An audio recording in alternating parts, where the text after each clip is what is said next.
नमस्कार दर्शक बंधु स्टार फैमिली कुकर आउ गोटे नुआ एपिसोड को आपण मानकु पुणी थरे स्वागत। तेबे कौन रही आज टिप्स चलतु देखि नबा।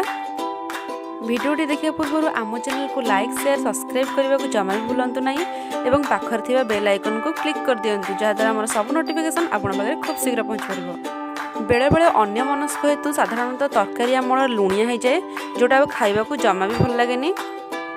एथिपाई लुणर मात्रा को ठीक रखापी आमे किछि आलू को नहीं जावा एवं आलू को भलसे चोपा छड़े पानी रे धोईदेबा एवं से गोटा आलू को तरकारी पकेबा। देखिबा जे तरकारी रे लुण बिल्कुल ठीक रहिबो। एहा छड़ा आपण अटार गुळा को मध्य नै परिबे। देखिबे अटार गुळा को तरकारी रे पकेइ देले तरकारी रे लुण मध्य एकदम ठीक रहिबो। एहा को 30 रु 40 मिनिट पर्यंत तरकारी रे रखिले एहार लुणर मात्रा एकदम कमी जिवो। साधारणतः आम बजार चिकेन बा मटन किनला बेले आमिषर बास्नाटा बहुत जोरे हुए। तेबे ए आमिषर बास्ना को दूर करने आम यह भलसे धोईदेबा एवं एथिरे किछि लुण एवं हलदी पकेबा। ता सहित एथिरे किछि सोरिष तेल एवं गोटे फल लेंबू को भलसे चुपुड़ी देबा। देखिबा जे आमिषर बास्ना जमा भी हबनी एवं खाइबा को बहुत टेस्ट लागिबो।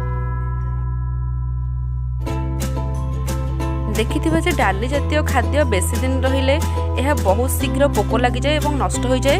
तेबे एही पोक दाउर रक्षा करिया पई आमे एथिरे किछि सुखिला लंका को पकेबा एवं देखिबा डाली बेसी दिन जाए स्टोर हे रहि परिबो। एमती नुआ नुआ वीडियो नै आमे आपन पुणी आसबु।